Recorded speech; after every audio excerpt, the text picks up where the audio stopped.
Hi hello welcome back to Prathi's world YouTube channel. Friends, ಈ ವರ್ಷ ಗೌರಿ ಗಣೇಶ ಹಬ್ಬಕ್ಕೆ ನೀವೇನಾದರೂ ಮೋದಕ ಮತ್ತೆ ಕಡುಬು ಮಾಡಬೇಕು ಅಂತ ಅನ್ಕೊಂಡಿದ್ರೆ ಈ ವಿಧಾನದಲ್ಲಿ ನೀವು ಟ್ರೈ ಮಾಡಿ. ಈ ಮೋದಕ ಮಾಡಲಿಕ್ಕೆ ಕೆಲವರ ಮನೆಯಲ್ಲಿ ಮೋದಕ ಮಾಡುವಂತಹ ಮೋಲ್ಡ್ ಇರಲ್ಲ, ಅಂಥವರು ಚಿಂತೆ ಮಾಡುವ ಅವಶ್ಯಕತೆ ಇಲ್ಲ. ನಾನಿವತ್ತು ನಿಮಗೆ ತುಂಬಾ ಸುಲಭವಾದ ವಿಧಾನದಲ್ಲಿ ಮೋದಕನ ಹೇಗೆ ಮಾಡುವುದು ಅಂತ ತಿಳಿಸಿಕೊಟ್ಟಿದ್ದೀನಿ. ಖಂಡಿತ ನೀವು ಕೂಡ ಒಮ್ಮೆ ಟ್ರೈ ಮಾಡಿ. ಹಾಗೆ ಕಡುಬು ಸಹ ಸ್ವಲ್ಪನೂ ಒಡೆಯದ ಹಾಗೆ ಹೇಗೆ ಮಾಡುವುದು ಅನ್ನೋದನ್ನು ಸಹ ತಿಳಿಸ್ಕೊಟ್ಟಿದ್ದೀನಿ. ಖಂಡಿತ ನೀವು ಸಹ ಈ ವಿಧಾನದಲ್ಲಿ ಟ್ರೈ ಮಾಡಿ ನೋಡಿ. ಬನ್ನಿ ಹಾಗಿದ್ರೆ ಹೇಗೆ ಮಾಡುವುದು ಅಂತ ನೋಡ್ಕೊಂಡು ಬರೋಣ. ಇವಾಗ ಮೊದಲಿಗೆ ನಾವಿಲ್ಲಿ ಅಕ್ಕಿ ಹಿಟ್ಟನ್ನು ರೆಡಿ ಮಾಡ್ಕೊಳ್ಳೋಣ. ಅಕ್ಕಿ ಹಿಟ್ಟನ್ನು ರೆಡಿ ಮಾಡ್ಕೊಳ್ಳಿಕ್ಕೆ ನಾನಿಲ್ಲಿ ಒಂದು ಪಾತ್ರೆನ ಬಿಸಿ ಮಾಡಿಕೊಂಡು ಇದರಲ್ಲಿ 2 ಕಪ್ ಆಗೋಷ್ಟು ವಾಟರ್ನ ಸೇರಿಸ್ಕೊಳ್ತಾ ಇದ್ದೀನಿ. ಹಾಗೆ ಮತ್ತೆ ವಾಟ್ರಿಗೆ ಸ್ವಲ್ಪ ಒಂದು ಅರ್ಧ ಸ್ಪೂನ್ ಆಗೋಷ್ಟು ಸಾಲ್ಟನ್ನು ಹಾಕೊಳ್ತಾ ಇದ್ದೀನಿ. ಸಾಲ್ಟ್ ಹಾಕಿದ ನಂತರ ಸ್ವಲ್ಪ ಬಿಸಿ ಆದ ನಂತರ ಇದಕ್ಕೆ ನಾವಿವಾಗ 1 ಸ್ಪೂನ್ ಆಗೋಷ್ಟು ಗೀನ ಸೇರಿಸ್ಕೊಳ್ಳೋಣ. ಸೇರಿಸ್ಕೊಂಡು ಚೆನ್ನಾಗಿ ಈ ರೀತಿ ಮಿಕ್ಸ್ ಮಾಡ್ಕೊಳ್ಬೇಕು. ಇದಕ್ಕೆ ನಾವಿವಾಗ ಕಡುಬು ಸ್ವಲ್ಪನೂ ಒಡೆಯದೆ ಚೆನ್ನಾಗಿ ಬರಬೇಕು ಅಂತ ಅಂದರೆ 1 ಸ್ಪೂನ್ ಆಗೋಷ್ಟು ಮೈದಾ ಹಿಟ್ಟಿಗೆ ಸ್ವಲ್ಪ ನೀರನ್ನು ಸೇರಿಸ್ಕೊಂಡು ಚೆನ್ನಾಗಿ ಕಲಿಸ್ಕೊಂಡು ಇಟ್ಕೊಂಡಿರಬೇಕು. ಇದನ್ನು ನಾನಿವಾಗ ನೀರು ಕುದಿದ ನಂತರ ಸೇರಿಸ್ಕೊಳ್ತಾ ಇದ್ದೀನಿ. ಈ ರೀತಿ ಮಾಡೋದ್ರಿಂದ ಕಡುಬು ಸ್ವಲ್ಪ ಕೂಡ ಒಡೆಯಲ್ಲ, ತುಂಬಾ ಚೆನ್ನಾಗಿ ಬರುತ್ತೆ. ಇವಾಗ ಚೆನ್ನಾಗಿ ಮಿಕ್ಸ್ ಮಾಡ್ಕೊಳ್ಳೋಣ. ನೋಡಿ, ಈ ರೀತಿ ಚೆನ್ನಾಗಿ ಮಿಕ್ಸ್ ಮಾಡಿಕೊಂಡು ಇದನ್ನು ನಾವಿವಾಗ ಒಂದೇ ಒಂದು ಕುದಿ ಬರೋ ತನಕ ಬೇಯಿಸ್ಕೊಳ್ಳೋಣ. ನೋಡಿ, ಸ್ವಲ್ಪ ಈ ರೀತಿ ಗಂಜಿ ಥರ ಆಗುತ್ತೆ. ನೆಕ್ಸ್ಟ್ ನಾನಿವಾಗ ಇದಕ್ಕೆ ಅಕ್ಕಿ ಹಿಟ್ಟನ್ನು ಹಾಕ್ಕೊಂಡು ಮಿಕ್ಸ್ ಮಾಡ್ಕೊಳ್ತಾ ಇದ್ದೀನಿ. ನಾನಿಲ್ಲಿ ಅಕ್ಕಿ ಹಿಟ್ಟನ್ನು ನೀರನ್ನು ಯಾವ ಕಪ್ನಲ್ಲಿ ತಗೊಂಡಿದ್ದೀನಿ ನೋಡಿ, ಅದೇ ಕಪ್ನಲ್ಲಿ 1.5 ಕಪ್ ಆಗುವಷ್ಟು ಅಕ್ಕಿ ಹಿಟ್ಟನ್ನು ಹಾಕ್ಕೊಳ್ತಾ ಇದ್ದೀನಿ. ನೀವಿಲ್ಲಿ 2 ಕಪ್ ನೀರಿಗೆ 1.5 ಕಪ್ ಆಗುವಷ್ಟು ಅಕ್ಕಿ ಹಿಟ್ಟನ್ನು ಹಾಕ್ಕೊಂಡ್ರೆ ಕರೆಕ್ಟಾಗಿ ಆಗುತ್ತೆ. ತುಂಬ ಗಟ್ಟಿಯಾಗಿಯೂ ಆಗಲ್ಲ, ಹಾಗೆ ತುಂಬ ತೆಳುವಾಗಿ ಕೂಡ ಆಗಲ್ಲ, ಕರೆಕ್ಟಾಗಿ ಬರುತ್ತೆ. ಇದನ್ನು ನಾವಿವಾಗ ಈ ರೀತಿ ಚೆನ್ನಾಗಿ ಮಿಕ್ಸ್ ಮಾಡ್ಕೊಳ್ಳೋಣ. ಅಂದರೆ ಮುದ್ದೆ ತಿರುಗಿಸಿದ ಥರ ತಿರುಗಿಸೋದು ಬೇಡ, ಜಸ್ಟ್ ಈ ರೀತಿ ಚೆನ್ನಾಗಿ ಮಿಕ್ಸ್ ಮಾಡಿದರೆ ಸಾಕಾಗುತ್ತೆ. ನೋಡಿ, ಈ ರೀತಿ ಬಂದಿದೆ, ತುಂಬಾ ಚೆನ್ನಾಗಿ ಬಂದಿದೆ. ಈ ರೀತಿ ಮಿಕ್ಸ್ ಮಾಡಿದ ನಂತರ ಇದನ್ನು ನಾವಿವಾಗ ಒಂದು 2 ನಿಮಿಷ ಹಾಗೆ ಮುಚ್ಚಿಡೋಣ. ಯಾಕಂದರೆ ಅಕ್ಕಿ ಹಿಟ್ಟೆಲ್ಲ ಚೆನ್ನಾಗಿ ಬೆಂದ್ಕೊಂಡು ಅರಳ್ಕೊಳ್ಳುತ್ತೆ, ಹಾಗೆ ತುಂಬಾ ಸಾಫ್ಟಾಗಿ ಬರುತ್ತೆ. ಇವಾಗ ನಾನು ಕೂಡ ಇದನ್ನು 1-2 ನಿಮಿಷ ಪಾತ್ರೆನ ಮುಚ್ಚಿ ಇಟ್ಟಿದ್ದೆ. ಇವಾಗ ಓಪನ್ ಮಾಡಿ ತೋರಿಸ್ತಾ ಇದ್ದೀನಿ. ನೋಡಿ, ಅಕ್ಕಿ ಹಿಟ್ಟು ತುಂಬ ಸಾಫ್ಟಾಗಿ ಅರಳ್ಕೊಂಡಿದೆ ನೋಡಿ. ಈ ರೀತಿ ನಾವು ಕಡುಬನ್ನು ಮಾಡಲಿಕ್ಕೆ ಹಿಟ್ಟನ್ನು ರೆಡಿ ಮಾಡ್ಕೊಳ್ಬೇಕು. ನೋಡಿ, ಇವಾಗ ಇದನ್ನು ನಾವು ಚೆನ್ನಾಗಿ ಕೈಯಲ್ಲಿ ನಾದ್ಕೊಳ್ಬೇಕು. ಇವಾಗ ನಾನಿದನ್ನು ಬೇರೊಂದು ಪಾತ್ರೆ ಹಾಕ್ಕೊಂಡು ಬಿಸಿ ಆರಿದ ನಂತರ ನಾದ್ಕೊಳ್ತಾ ಇದ್ದೀನಿ. ಅಂದರೆ ಸ್ವಲ್ಪ ಬಿಸಿ ಇದ್ದರೆ ತೊಂದರೆ ಇಲ್ಲ, ಜಸ್ಟ್ ಮುಟ್ಲಿಕ್ಕಾದರೆ ಸಾಕಾಗುತ್ತೆ ನಮಗೆ. ನೋಡಿ, ಇವಾಗ ಚೆನ್ನಾಗಿ ನಾದ್ಕೊಳ್ಬೇಕು. ಕಡುಬು ನಮಗೆ ಒಡೆಯದೆ ಚೆನ್ನಾಗಿ ಬರಬೇಕು ಅಂದರೆ ಅಕ್ಕಿ ಹಿಟ್ಟನ್ನು ಚೆನ್ನಾಗಿ ನಾದ್ಕೊಳ್ಳೋದು ಒಂದು ಟಿಪ್ಸ್ ಆಗುತ್ತೆ. ನೀವೇನಾದರೂ ಅಕ್ಕಿ ಹಿಟ್ಟನ್ನು ನಾದುವಾಗ ತೆಳುವಾಗಿದ್ದರೆ ಸ್ವಲ್ಪ ಹಿಟ್ಟನ್ನು ಉದುರಿಸ್ಕೊಳ್ಳಿ. ನನಗೆ ಇಲ್ಲಿ ಕರೆಕ್ಟಾಗಿ ಬಂದಿದೆ ನೋಡಿ. ನಾನಿಲ್ಲಿ ಅಕ್ಕಿ ಹಿಟ್ಟನ್ನು ಮತ್ತೆ ಸೇರಿಸ್ಕೊಂಡಿಲ್ಲ. ನೀವು ಸಹ ಇದೇ ರೀತಿ ಮಾಡಿದರೆ ಕರೆಕ್ಟಾಗಿ ಬರುತ್ತೆ. ಅಂದರೆ 2 ಕಪ್ ನೀರಿಗೆ 1.5 ಕಪ್ ಆಗುವಷ್ಟು ಅಕ್ಕಿ ಹಿಟ್ಟನ್ನು ಸೇರಿಸ್ಕೊಂಡ್ರೆ ಇದೇ ರೀತಿ ಚೆನ್ನಾಗಿ ಬರುತ್ತೆ. ನೋಡಿ, ಚೆನ್ನಾಗಿ ನಾದ್ಕೊಳ್ಬೇಕು. ನೋಡಿ, ಈ ರೀತಿ ನಾದ್ಕೊಂಡು ನಾನು ಹಿಟ್ಟನ್ನು ರೆಡಿ ಮಾಡಿ ಇಟ್ಕೊಂಡಿದ್ದೀನಿ.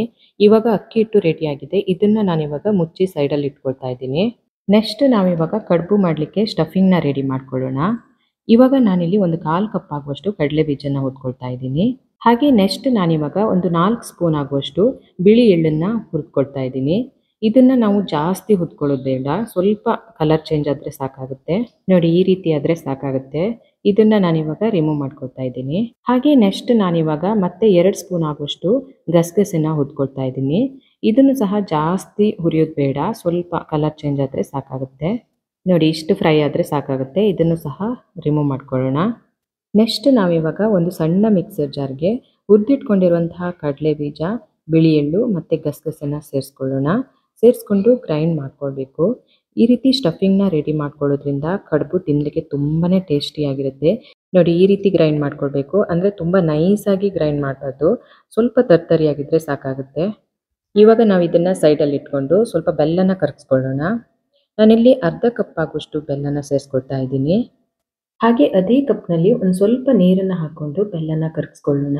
ಇಲ್ಲಿ ನಾವು ಬೆಲ್ಲನ ಪಾಕ ಮಾಡೋದು ಬೇಡ, ಜಸ್ಟ್ ಕರಗಿಸ್ಕೊಂಡ್ರೆ ಸಾಕಾಗುತ್ತೆ.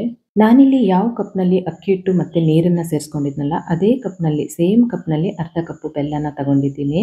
ಬೆಲ್ಲನ ನೀವು ಇಷ್ಟು ಕುದಿಸ್ಕೊಂಡ್ರೆ ಸಾಕಾಗುತ್ತೆ. ಸೊ ನೆಕ್ಸ್ಟ್ ನಾನಿವಾಗ ಇದಕ್ಕೆ 1 ಕಪ್ ಆಗುವಷ್ಟು ಕಾಯಿ ತುರಿನ ಆ್ಯಡ್ ಮಾಡ್ಕೊಳ್ತಾ ಇದ್ದೀನಿ. ನಾನಿಲ್ಲಿ ಹಸಿ ಕಾಯಿ ತುರಿನ ಹಾಕ್ಕೊಂಡಿದ್ದೀನಿ, ನೀವು ಬೇಕಿದ್ದರೆ ಒಣ ಕೊಬ್ಬರಿನ ಹಾಕ್ಕೊಳ್ಬೋದು. ನೋಡಿ, ಇದನ್ನು ಹಾಕ್ಕೊಂಡು ಚೆನ್ನಾಗಿ ಈ ರೀತಿ ಮಿಕ್ಸ್ ಮಾಡ್ಕೊಳ್ಬೇಕು. ನೆಕ್ಸ್ಟ್ ನಾನಿಲ್ಲಿ ಆವಾಗ ಪೌಡ್ರ್ ಮಾಡಿ ಇಟ್ಕೊಂಡಿದ್ನಲ್ವ ಕಡಲೆ ಬೀಜ, ಎಳ್ಳು ಹಾಗೆ ಗಸಗಸೆನ, ಸೊ ಇದನ್ನು ಇವಾಗ ಆ್ಯಡ್ ಮಾಡ್ಕೊಳ್ತಾ ಇದ್ದೀನಿ. ಆ್ಯಡ್ ಮಾಡಿಕೊಂಡು ನಾವು ಇದನ್ನು ಚೆನ್ನಾಗಿ ಮಿಕ್ಸ್ ಮಾಡ್ಕೊಳ್ಬೇಕು. ನೋಡಿ ಈ ರೀತಿ ಚೆನ್ನಾಗಿ ಮಿಕ್ಸ್ ಮಾಡ್ಕೊಳ್ಬೇಕು. ನಾವು ಈ ರೀತಿ ಸ್ಟಫಿಂಗ್ ಮಾಡ್ಕೊಳ್ಳೋದ್ರಿಂದ ಕಡುಬು ಸಹ ತುಂಬಾ ಟೇಸ್ಟಿಯಾಗಿ ಬರುತ್ತೆ. ನೋಡಿ ನೆಕ್ಸ್ಟ್ ನಾನಿಲ್ಲಿ 1 ಸ್ಪೂನ್ ಆಗೋಷ್ಟು ಗೀನ ಆ್ಯಡ್ ಮಾಡ್ಕೊಳ್ತಾ ಇದ್ದೀನಿ. ಹಾಗೆ ಒಂದು ಅರ್ಧ ಸ್ಪೂನ್ ಆಗೋಷ್ಟು ಯಾಲಕ್ಕಿ ಪೌಡರ್ನ ಹಾಕೊಳ್ತಾ ಇದ್ದೀನಿ. ಇದನ್ನು ಹಾಕ್ಕೊಂಡು ನಾವಿವಾಗ ಇದೇ ರೀತಿ ಚೆನ್ನಾಗಿ ಮಿಕ್ಸ್ ಮಾಡ್ಕೊಳ್ಬೇಕು. ಸೊ ಇವಾಗ ಸ್ಟಫಿಂಗ್ ರೆಡಿ ಆಗಿದೆ, ತುಂಬಾ ಟೇಸ್ಟಿಯಾಗಿರುತ್ತೆ. ನೆಕ್ಸ್ಟ್ ನಾವಿವಾಗ ಕಡುಬು ರೆಡಿ ಮಾಡ್ಕೊಳ್ಳಿಕ್ಕೆ ಇಲ್ಲಿ ನಾನು ಬಾಳೆ ಎಲೆನ ತಗೊಂಡಿದ್ದೀನಿ. ನೀವು ಬಾಳೆ ಎಲೆ ಇಲ್ಲ ಅಂತ ಹೇಳಿದರೆ ಪ್ಲಾಸ್ಟಿಕ್ ಕವರ್ ಮೇಲೆ ಮಾಡ್ಕೊಳ್ಬೋದು. ನಾನಿಲ್ಲಿ ಬಾಳೆ ಎಲೆಗೆ ಸ್ವಲ್ಪ ತುಪ್ಪನ ಹಚ್ಕೊಂಡಿದ್ದೀನಿ. ತುಪ್ಪನ ಹಚ್ಕೊಂಡು ನೆಕ್ಸ್ಟ್ ನಾನಿಲ್ಲಿ ರೆಡಿ ಮಾಡಿ ಇಟ್ಕೊಂಡಿರುವಂತಹ ಅಕ್ಕಿ ಹಿಟ್ಟನ್ನು ತಗೊಳ್ತಾ ಇದ್ದೀನಿ. ನೋಡಿ ಈ ಸೈಜ್ನಲ್ಲಿ ಉಂಡೆ ಮಾಡಿ ತಗೊಳ್ತಾ ಇದ್ದೀನಿ. ಇಲ್ಲಿ ನಮಗೆ ಕಡುಬು ಎಷ್ಟು ದಪ್ಪ ಬೇಕು ಅಂತ ನೋಡಿಕೊಂಡು ಅಕ್ಕಿ ಹಿಟ್ಟಿನ ಉಂಡೆನ ತಗೊಳ್ಳಿ. ನಾನಿಲ್ಲಿ ಈ ಸೈಜ್ನಲ್ಲಿ ಉಂಡೆನ ಮಾಡಿ ಇಟ್ಕೊಂಡಿದ್ದೀನಿ. ನೆಕ್ಸ್ಟ್ ನಾನು ಇದನ್ನು ಬಾಳೆ ಎಲೆ ಮೇಲೆ ಇಟ್ಕೊಂಡು ಕೈನಲ್ಲಿ ಈ ರೀತಿ ಪ್ರೆಸ್ ಮಾಡ್ಕೊಳ್ತಾ ಇದ್ದೀನಿ. ಹಾಗೆ ನೆಕ್ಸ್ಟ್ ನಾನು ಬಾಳೆ ಎಲೆನ ಈ ರೀತಿ ಕ್ಲೋಸ್ ಮಾಡಿಕೊಂಡು ಮತ್ತೆ ಒಂದು ಪ್ಲೇಟ್ನಿಂದ ಈ ರೀತಿ ಪ್ರೆಸ್ ಮಾಡ್ಕೊಳ್ತಾ ಇದ್ದೀನಿ. ಈ ರೀತಿ ಮಾಡೋದ್ರಿಂದ ತುಂಬಾ ಸುಲಭವಾಗಿ ಕಡುಬನ್ನು ಮಾಡ್ಕೊಳ್ಬೋದು. ನೋಡಿ ಈ ರೀತಿ ಪ್ರೆಸ್ ಮಾಡಿದರೆ ಒಂದೇ ಸಮ ರೌಂಡ್ ಆಗಿ ಬರುತ್ತೆ. ಕಡುಬು ಸಹ ತುಂಬಾ ಚೆನ್ನಾಗಿ ಬರುತ್ತೆ. ಹಾಗೆ ಬೇಗ ನಾವು ಕಡುಬುಗಳನ್ನು ರೆಡಿ ಮಾಡ್ಕೊಳ್ಬೋದು. ನೋಡಿ ನಾನು ಇದನ್ನು ಇಷ್ಟು ದಪ್ಪ ಮಾಡ್ಕೊಂಡಿದ್ದೀನಿ. ನೀವು ಇನ್ನೂ ತೆಳ್ಳಗೆ ಬೇಕಂತ ಹೇಳಿದ್ರೆ ಮತ್ತೆ ಸ್ವಲ್ಪ ಪ್ರೆಸ್ ಮಾಡಿದರೆ ತೆಳ್ಳಗಾಗುತ್ತೆ. ತುಂಬಾ ಚೆನ್ನಾಗಿ ಬರುತ್ತೆ ನೋಡಿ. ನೆಕ್ಸ್ಟ್ ನಾನು ಇದಕ್ಕೆ ರೆಡಿ ಮಾಡಿ ಇಟ್ಕೊಂಡಿರುವಂಥ ಸ್ಟಫಿಂಗ್ನ ಹಾಕ್ಕೊಳ್ತಾ ಇದ್ದೀನಿ. ನೋಡಿ ಸ್ಟಫಿಂಗ್ನ ಜಾಸ್ತಿ ಹಾಕ್ಲಿಕ್ಕೆ ಹೋಗಬೇಡಿ, 1 ಸ್ಪೂನ್ ಅಥವಾ 1.5 ಸ್ಪೂನ್ ಹಾಕಿದರೆ ಸಾಕಾಗುತ್ತೆ. ಇವಾಗ ನೋಡಿ ಈ ರೀತಿ ಫೋಲ್ಡ್ ಮಾಡಿಕೊಂಡು ನಿಧಾನವಾಗಿ ಈ ರೀತಿ ಬೆರಳಿನಲ್ಲಿ ಪ್ರೆಸ್ ಮಾಡ್ಕೊಳ್ಳೋಣ. ನೋಡಿ ಎಷ್ಟು ನೀಟಾಗಿ ಬರುತ್ತೆ ಅಂತ, ಸ್ವಲ್ಪನೂ ಕೂಡ ಕಡುಬು ಒಡೆಯಲ್ಲ. ನೋಡ್ತಾ ಇರ್ಬೋದು ಅಕ್ಕಿ ಹಿಟ್ಟು ಕೂಡ ಎಷ್ಟು ಸಾಫ್ಟ್ ಆಗಿ ಎಷ್ಟು ಚೆನ್ನಾಗಿ ಬಂದಿದೆ ಅಂತ. ಅದಕ್ಕೆ ಅಕ್ಕಿ ಹಿಟ್ಟನ್ನು ನಾವು ಚೆನ್ನಾಗಿ ನಾದ್ಕೊಳ್ಬೇಕು. ನೋಡಿ ಈ ರೀತಿ ಪ್ರೆಸ್ ಮಾಡಿಕೊಂಡ್ರೆ ಆಯಿತು, ಸ್ವಲ್ಪನೂ ಕೂಡ ಕಡುಬು ಒಡೆಯಲ್ಲ. ತಿನ್ನೋದಕ್ಕೂ ಸಹ ಅಷ್ಟೇ ರುಚಿಯಾಗಿರುತ್ತೆ. ಇವಾಗ ನಾನು ಎಲ್ಲ ಕಡುಬುಗಳನ್ನು ಇದೇ ರೀತಿಯಲ್ಲಿ ರೆಡಿ ಮಾಡಿಟ್ಕೊಳ್ತೀನಿ. ನೆಕ್ಸ್ಟ್ ನಾವಿವಾಗ ಮೋದಕನ ರೆಡಿ ಮಾಡ್ಕೊಳ್ಳೋಣ. ಮೋದಕನ ರೆಡಿ ಮಾಡ್ಕೊಳ್ಳಿಕ್ಕೆ ಅಕ್ಕಿ ಹಿಟ್ಟಿನ ಈ ರೀತಿ ಒಂದು ಉಂಡೆನ ತಗೊಂಡು ರೌಂಡ್ ಆಗಿ ಮಾಡ್ಕೊಳ್ಳಿ. ಈ ರೀತಿ ಕೈನಲ್ಲಿ ಪ್ರೆಸ್ ಮಾಡಿಕೊಂಡು ಒಂದು ಟೀ ಕುಡಿಯುವಂತಹ ಲೋಟದ ತಳಕ್ಕೆ ಸ್ವಲ್ಪ ಗೀನ ಹಾಕ್ಕೊಂಡು ಈ ರೀತಿ ಬಟ್ಟಲು ಶೇಪ್ನಲ್ಲಿ ರೆಡಿ ಮಾಡ್ಕೊಳ್ಳಿ. ನೋಡಿ ಈ ರೀತಿ ಶೇಪ್ನಲ್ಲಿ ನಾವು ರೆಡಿ ಮಾಡಿಕೊಂಡು ಇದಕ್ಕೆ ನಾವು ಇವಾಗ ಸ್ಟಫಿಂಗ್ನ ಹಾಕಿ ಮೋದಕನ ನಾವು ಈ ವಿಧಾನದಲ್ಲಿ ತುಂಬಾ ಸುಲಭವಾಗಿ ರೆಡಿ ಮಾಡ್ಕೊಳ್ಬೋದು. ಮೋದಕನ ಮಾಡುವಂತಹ ಮೋಲ್ಡ್ ಇಲ್ಲ ಅನ್ನುವರು ಈ ವಿಧಾನದಲ್ಲಿ ನೀವು ರೆಡಿ ಮಾಡ್ಕೊಳ್ಬೋದು. ತುಂಬಾ ಚೆನ್ನಾಗಿ ಬರುತ್ತೆ. ಅದೇ ಒಂದು ಶೇಪ್ನಲ್ಲಿ ಅಂದರೆ ಗಣೇಶನಿಗೆ ನಾವು ಇಡ್ಲಿಕ್ಕೆ 5 ಅಥವಾ 9 ಮೋದಕಗಳನ್ನು ಮಾಡ್ಕೊಳ್ತೀವಿ.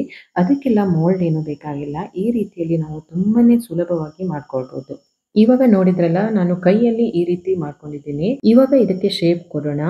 ನೋಡಿ ಒಂದು ಸ್ಪೂನ್ನ ತುದಿಯಿಂದ ನಾನು ಈ ರೀತಿ ಶೇಪ್ ಮಾಡ್ಕೊಂಡ್ರೆ ಆಯಿತು. ನೋಡಿ ತುಂಬ ಸುಲಭವಾಗಿ ಮೋದಕ ಶೇಪ್ ಮಾಡ್ಕೊಳ್ಬೋದು. ನೋಡಿ ಇಷ್ಟೇ, ಈ ರೀತಿ ನಾವು ಮೋದಕನ ರೆಡಿ ಮಾಡ್ಕೊಳ್ಬೋದು. ಮೋಲ್ಡ್ ಇಲ್ಲ ಅನ್ನೋರು ಈ ರೀತಿ ಆರಾಮಾಗಿ ಮಾಡ್ಕೊಳ್ಬೋದು. ಇವಾಗ ನಾನು ಇದೇ ರೀತಿ ಉಳಿದಿರೋದನ್ನು ಸಹ ರೆಡಿ ಮಾಡ್ಕೊಳ್ತಾ ಇದ್ದೀನಿ. ನೋಡಿ ಇವಾಗ ನಾನು ಎಲ್ಲ ಕಡುಬು ಮತ್ತು ಮೋದಕನ ಈ ರೀತಿ ರೆಡಿ ಮಾಡಿಟ್ಕೊಂಡಿದ್ದೀನಿ. ಇದನ್ನು ನಾವಿವಾಗ ಬೇಯಿಸ್ಕೊಳ್ಳೋಣ. ಇವಾಗ ಇದನ್ನು ಬೇಯಿಸ್ಕೊಳ್ಳಿಕ್ಕೆ ನಾನಿಲ್ಲಿ ಬಾಳೆ ಎಲೆನ ತಗೊಂಡಿದ್ದೀನಿ. ನೋಡಿ ಈ ರೀತಿ ಇಟ್ಕೊಂಡು ಕಡುಬನ್ನು ಬೇಯಿಸ್ಕೊಳ್ತಾ ಇದ್ದೀನಿ. ಬಾಳೆ ಎಲೆ ಇಲ್ಲ ಅನ್ನೋರು ನೀವು ಡೈರೆಕ್ಟಾಗಿ ಮಾಡ್ಕೊಳ್ಬೋದು. ಇದನ್ನು ನಾವಿವಾಗ ಒಂದು 30 ನಿಮಿಷ ಬೇಯಿಸ್ಕೊಳ್ಬೇಕು. ಈ ರೀತಿ ಒಂದು ಇಡ್ಲಿ ಪಾತ್ರೆಯಲ್ಲಿ ನೀರನ್ನು ಹಾಕ್ಕೊಂಡು ನಾನಿಲ್ಲಿ ಬೇಯಿಸ್ಕೊಳ್ತಾ ಇದ್ದೀನಿ. ಮತ್ತು ನಾನಿಲ್ಲಿ ಬಾಳೆ ಎಲೆಯಲ್ಲಿ ಬೇಯಿಸಿರೋದ್ರಿಂದ ಸ್ಮೆಲ್ ಕೂಡ ತುಂಬಾ ಚೆನ್ನಾಗಿ ಬರುತ್ತೆ. ಹಾಗೆ ಆರೋಗ್ಯಕ್ಕೂ ಸಹ ತುಂಬಾ ಒಳ್ಳೆಯದು. ನೋಡಿ ಇವಾಗ ನೋಡಿದ್ರಲ್ಲ ಕಡುಬು ಮತ್ತು ಮೋದಕ ಎಷ್ಟು ಚೆನ್ನಾಗಿ ಬೆಂದಿದೆ ಅಂತ ಹೇಳಿ, ಸ್ವಲ್ಪನೂ ಕೂಡ ಒಡೆದಿಲ್ಲ, ತುಂಬಾ ಚೆನ್ನಾಗಿ ಬಂದಿದೆ. ಇವಾಗ ಕಡುಬನ್ನು ಸಹ ಓಪನ್ ಮಾಡಿ ತೋರಿಸ್ತಾ ಇದ್ದೀನಿ. ನೋಡ್ತಾ ಇರ್ಬೋದು ಕಡುಬು ಸಹ ಸ್ವಲ್ಪನೂ ಒಡ್ಕೊಂಡಿಲ್ಲ, ತುಂಬಾ ಚೆನ್ನಾಗಿ ಬಂದಿದೆ. ನೋಡಿ ಫ್ರೆಂಡ್ಸ್ ಇಷ್ಟೇ, ಇದೆಲ್ಲವನ್ನು ತೆಗೆದು ನಾನಿವಾಗ ಸರ್ವ್ ಮಾಡಿ ತೋರಿಸ್ತಾ ಇದ್ದೀನಿ. ಇವಾಗ ಫೈನಲಿ ಕಡುಬು ಮತ್ತು ಮೋದಕ ರೆಡಿ ಆಯಿತು.